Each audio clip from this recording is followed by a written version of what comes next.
Maayong hapon guys. Diya jud ko ka pato guys no kay para akong adobon kay siyempre Sabado man guys.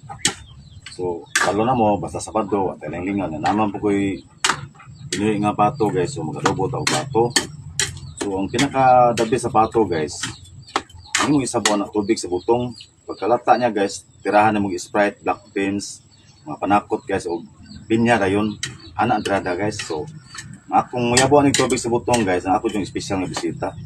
Sir, so sir. Ano akong special bisita guys, si Soy. Oh guys, nagayabo na kog tubig sa butong guys. Ano isabaw na to guys ha? Para tubig sa butong. Tawa sa lasa guys, og sa lansa. Oh. Kini sa guys, muna yung siya pinakadabes kay kapilan kini katilaw si Soy yung luto guys. Hilis laging kubal sa kamutila guys kay di gina ko ni unod dili pinakurog atong humog kay unod ba kini Soy. Oh, lami di kini tira guys sa ako. Ana ang sekreto sa pato guys ha. Sabuan og tubig sa butong, pagkalunta na niya, Sprite, mga panakot, black beans, o pinya.